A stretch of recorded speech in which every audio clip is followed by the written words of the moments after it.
Hello everyone. Before we start, make sure to like and subscribe to the channel and don't forget to leave a comment telling us where you're from and what time you're watching. That way, YouTube will keep showing you stories just like this one. Now, let's begin.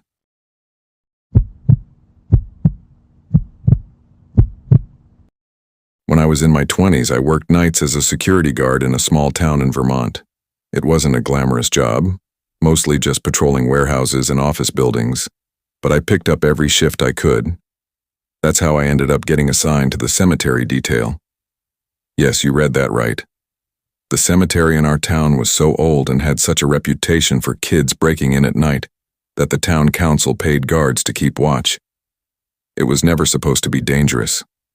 The place was fenced in, the iron gate kept locked after dusk, and nobody sane wanted to hang out among the dead anyway.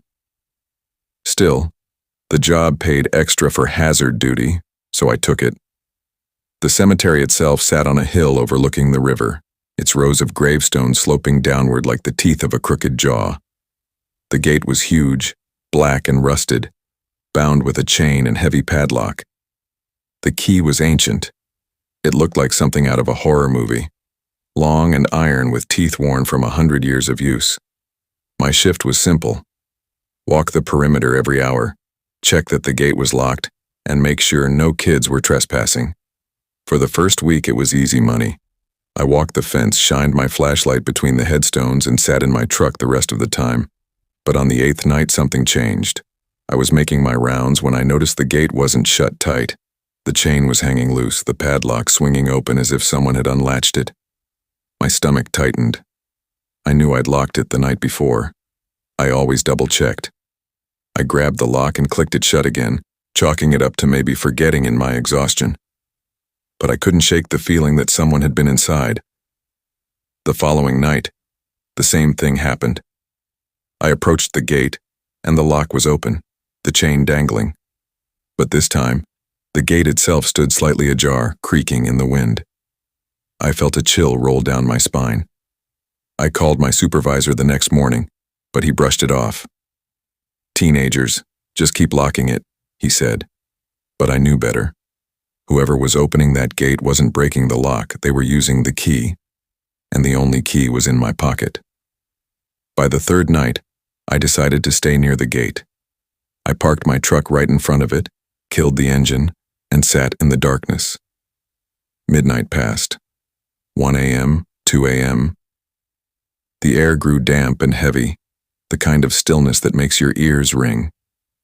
That's when I heard it, the sound of the chain rattling. I turned my flashlight on the gate. The lock was twisting on its own, the metal groaning as the latch slid free. Slowly, the gate swung open. I froze, my mouth dry, my hand trembling on the flashlight. And then, out of the darkness of the cemetery path, I saw movement. At first it looked like a man, tall, dressed in what I thought was a long coat. But as he stepped into the glow of my flashlight, I realized it wasn't a coat. His clothes were shredded, clinging to him in strips. His skin was pale and gray, stretched too tight over his bones. He moved slowly, dragging one leg, his head cocked unnaturally to the side. I jumped out of the truck, shouting at him to stop. My voice cracked, weak in the heavy air. The figure didn't answer. He just stepped through the open gate and stopped in front of me. Then he smiled. It wasn't a human smile. His lips cracked and split as his teeth, yellow, jagged, wrong, bared in the moonlight. And then, in a voice that sounded like dirt being shoveled, he whispered, "You shouldn't lock us in." My body reacted before my brain could. I scrambled into the truck, slammed the door, and floored the gas. The gate shrank in my rearview mirror, swinging shut again with a metallic clang. I quit the next morning. I didn't go back for my paycheck. I didn't care. But here's the part that still keeps me up at night. 2 weeks later, I read in the local paper that the cemetery had a new security guard, a man in his 30s. They found his truck parked at the gate one morning, the door hanging open, the engine still running, but no sign of him. The gate was wide open, the lock still dangling, unbroken, and no one's seen him since.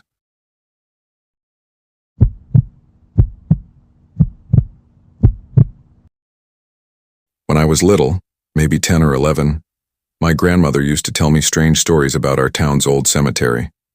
She claimed that back in the 1800s, people were so afraid of being buried alive that they built safety coffins. Each coffin had a thin metal tube running to the surface, and at the top of that tube was a small bell. If someone had been buried by mistake and woke up underground, they could pull a string attached to the bell and alert the caretaker. I thought she was just trying to scare me with one of her morbid bedtime tales, but then, one summer when I was in high school, I learned that it wasn't just a story. The cemetery on the edge of town, the one behind the old Methodist church, had several of those safety coffins still buried there. You could actually see the rusted poles sticking up from the earth, each one topped with a tiny bell that hadn't rung in over 100 years. At least that's what everyone believed. One night after a football game, my best friend Eric dared me to go with him to the cemetery. It wasn't a new dare. Kids in town had been doing it for decades. But Eric had a twist. He wanted us to sit by one of the old bell graves and wait until midnight. If a bell rings, he said with that mischievous grin of his, we run, but if it doesn't, we'll know it's all just superstition. I should have said no. Every instinct in me screamed to leave it alone, but I didn't want to look like a coward.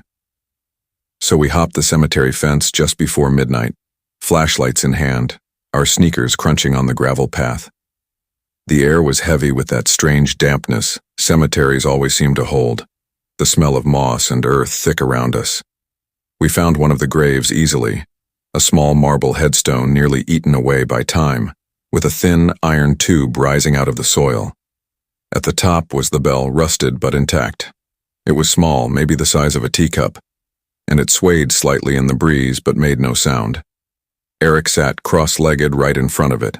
I stood a little farther back, my flashlight beam darting nervously across the rows of graves. The minutes crawled by. I tried to keep my breathing steady, tried not to think about the coffin beneath our feet, tried not to picture a skeletal hand tugging on a string in the darkness below.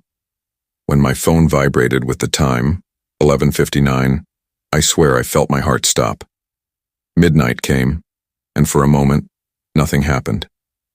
The cemetery was dead silent. Eric smirked, ready to declare victory in his dare, when suddenly, the bell rang. It wasn't loud, but it wasn't faint either. A single sharp ding. Clear. Distinct. Not the sound of wind, not the creak of rust. It was the sound of metal striking metal, as though someone had pulled on that string from inside the earth. Eric leapt to his feet, the color draining from his face. I stumbled backward, my light shaking in my hand. For a few seconds, we both just stood there, frozen, listening. Then it rang again, and again. The bell started to chime in frantic bursts, like someone was yanking on it desperately, begging for release. We ran. We bolted through the cemetery, not daring to look back. My lungs burned and my legs screamed, but I didn't stop until we were back outside the fence, bent over and gasping for air. Eric swore up and down that it had to be a prank, that maybe someone had tied fishing wire to the bell hiding in the dark to scare us. I wanted to believe him. I really did. But when we snuck back in the daylight the next day, we checked that grave. The tube was sealed. The string inside had long since rotted away, nothing but rusted fragments. There was no way anyone could have pulled it from above ground. We never went back after that.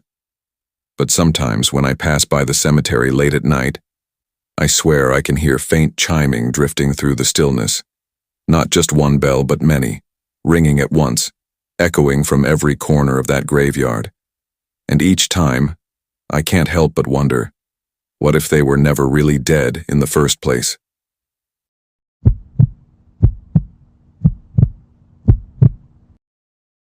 I had always been fascinated by cemeteries, even as a kid. Something about the quiet, the stillness, the way the gravestones seemed to lean together like conspirators, always drew me in. When I moved to a new town for college, I quickly discovered the oldest cemetery in the area. Unlike the manicured sections, the old part was wild, overgrown, and forgotten. People said it was haunted, but I didn't care. I wasn't scared. I thought I was smarter than the stories. It was during my second year at college that things started. I was walking through the cemetery one evening after a long day of classes. The sun had just set, leaving only a dim twilight, and the air was heavy with the scent of wet leaves and decaying grass. My flashlight cut narrow beams across toppled headstones and cracked mausoleums, illuminating the faded names of people who had died centuries ago. I liked the solitude, the sense that the past was whispering to me through the earth. I didn't notice it at first, the shadows. At first I thought it was the trees, their limbs twisting and swaying in the breeze. But the shadows weren't moving with the wind. They were shifting independently, sliding between gravestones in the corner of my eye. Every time I turned to look, there was nothing. Yet I could feel them. Watching. Waiting. I tried to shake it off. "Just your imagination," I muttered to myself, gripping the flashlight tighter. But then I heard it. A low, scraping sound. Not the sound of animals, not the wind, but something moving deliberately, sliding across the cracked tombstones. I froze. My heart thumped so hard I was sure it would give me away. I swept my flashlight around, trying to see the source. That's when I saw them. Figures. Dark, human-shaped, but twisted, elongated, and impossibly thin. They were slipping silently between the graves, their movements smooth and unnatural. Their faces were featureless, smooth like black glass. I backed away, but one of them turned toward me. I don't know how it saw me in the dark, but it did. And for a terrifying second, I felt the weight of a gaze that wasn't just looking at me. It was sizing me up, calculating. I ran. I sprinted through the graveyard, my flashlight bouncing wildly over uneven ground, over roots that clawed at my shoes. Behind me, I heard it. Thousands of whispers, soft, chanting, impossible to understand, but somehow urging me onward. The shadows were moving faster now, gliding, stretching, merging together into one undulating darkness. I didn't stop until I reached the old wrought iron gate. I yanked it open and spilled onto the road, gasping, my legs trembling. I didn't look back.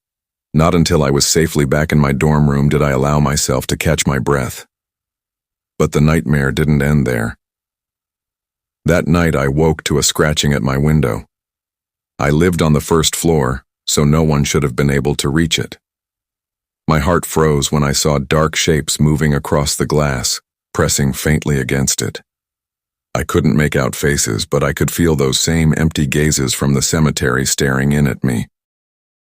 I barricaded the window, pulled the curtains tight, and tried to sleep. Every time I closed my eyes, I saw the shadows moving between the tombstones, whispering, crawling, always circling. I thought about calling someone, telling the police, but how could I explain that? "Yes, officer, shadows with no faces are following me home from the cemetery." No one would believe me. And then a week later it got worse. I was walking home from the library late, and I saw them again. Outside my dorm, under the street lamps, the shadows waited. They weren't running this time, they were standing perfectly still, waiting for me. And I realized with a sickening certainty, they weren't confined to the cemetery anymore. That's when I noticed something even stranger. Among the shifting forms, I saw a shadow that looked exactly like me. Every detail, the way I held myself, my hair, even my hands, was perfect.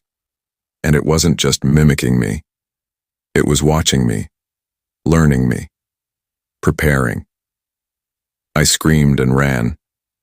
I ran all the way back to my dorm, locked every door, and piled furniture against them. But when I woke the next morning, the shadow of me was gone from my room, and I found muddy footprints leading from the front door to the empty hallway. I haven't been back to the cemetery since. I haven't told anyone everything that happened, but every night, when the streetlights flicker and the wind whispers through the trees, I see them, moving, waiting, searching. And sometimes, just sometimes, I catch my own shadow out of the corner of my eye, but it doesn't belong to me anymore.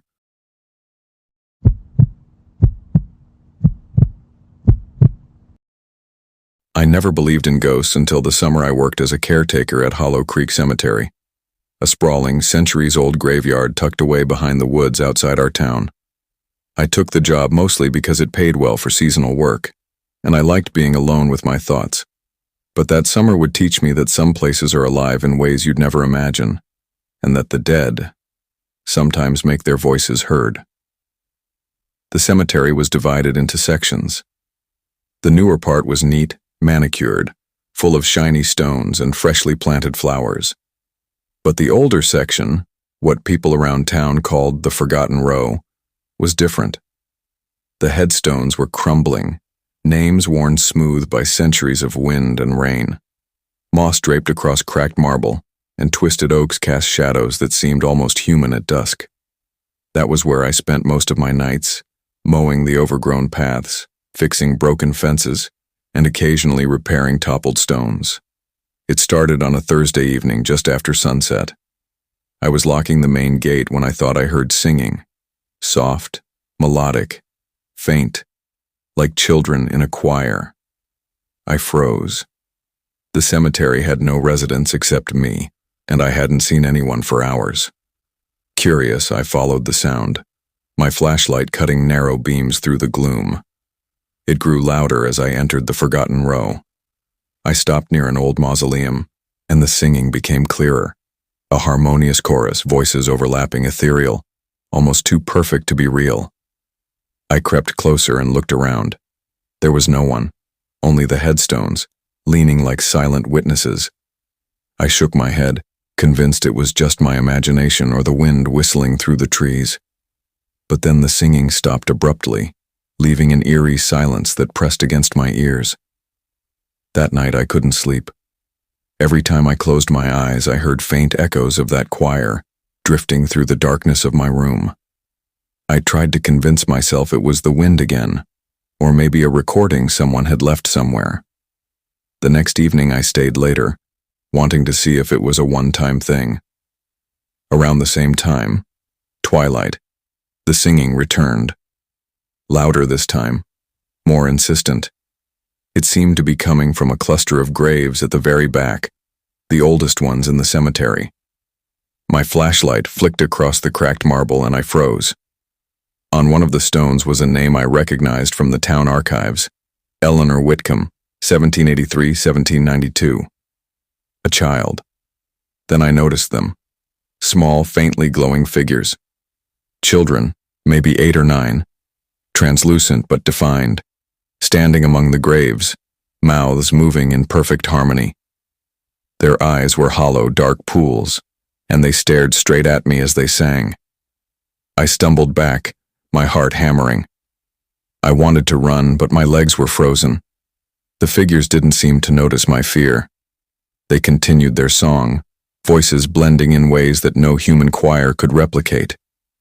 And as I watched, one by one, the other graves in the row lit up with similar figures, children I didn't recognize, hundreds of them singing in unison.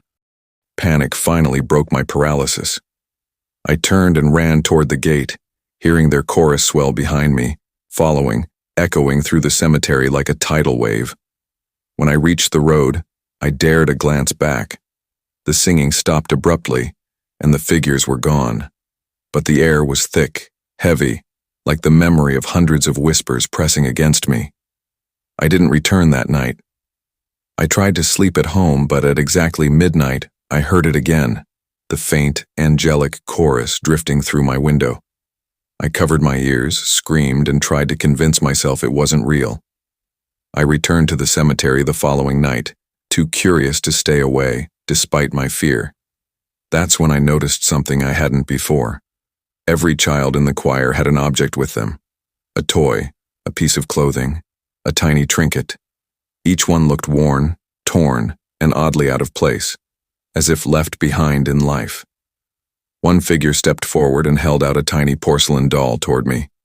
Its hollow eyes seemed to follow me.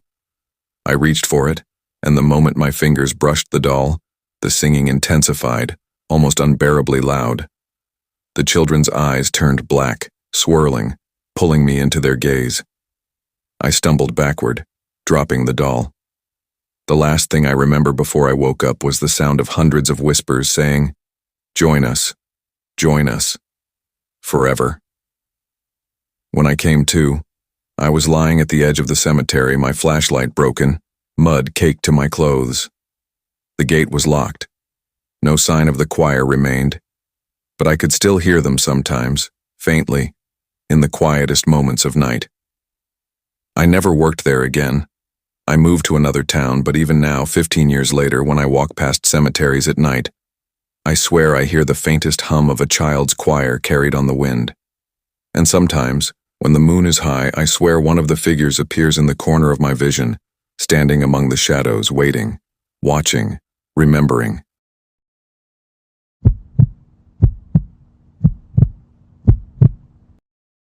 I had always been drawn to the abandoned parts of the old cemetery at the edge of my hometown. My friends called me obsessed, but I liked the silence, the way the earth seemed to hold secrets older than any living soul. Hollow Creek Cemetery wasn't huge, but the oldest section, the part everyone avoided, was nearly forgotten, overrun with weeds and broken stones. People said it was cursed. I didn't believe in curses. I believed in evidence. Until the summer I met him.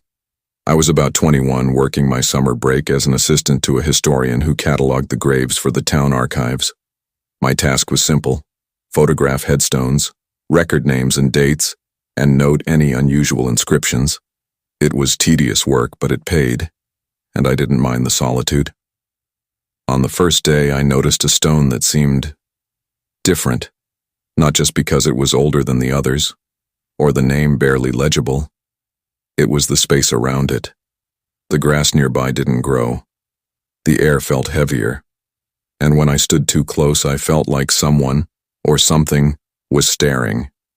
I shrugged it off as imagination, a product of spending too much time alone in the heat. But as the days went by, I started seeing him. A man, tall, thin, dressed in black, always standing at the far edge of the oldest section. When I looked directly at him, he vanished. When I looked away, he reappeared. My co-workers didn't see him, of course. I started questioning my sanity, but the sense of dread was impossible to ignore. One evening, as the sun dipped behind the hills and shadows lengthened across the cemetery, I decided to confront him. I walked slowly, keeping my distance, my camera in hand. He didn't move, he didn't blink, just stood there, silent. My heart pounded. "Who are you?" I called, my voice shaking. He didn't answer. Instead, he raised one finger and pointed to a grave directly in front of him. The stone was old, cracked, weathered by centuries. I recognized the name. Jonathan Crowley, 1824, 1867. Something about the name sent a chill down my spine. I stepped closer, examining the gravestone. The dates were normal, nothing unusual. But then I noticed the fresh soil at its base, slightly disturbed, as if someone had dug there recently. I frowned, leaned closer, and that's when I felt it. A hand, cold and skeletal, grabbed my wrist. I screamed and tried to pull away, but the grip was impossibly strong. I looked up, and the man, Jonathan Crowley, was no longer at a distance. He was inches from me, his eyes black voids, mouth twisted into a grin that shouldn't exist on a human face. "Why are you here?" he whispered. His voice was like gravel sliding down a well. "Why do you disturb the dead?" I'm just cataloging," I stammered, trying to breathe. "I'm not, please, I didn't." He laughed, low, guttural, echoing across the cemetery. The sound made the ground beneath my feet tremble. "You see, they all forget me. They bury me, mark the stones, and then they leave. But I never leave." The wind picked up. The air thickened, making it hard to breathe. The surrounding graves seemed to shift, tilting toward him, leaning as though the earth itself recognized him as its master. "Why are you here?"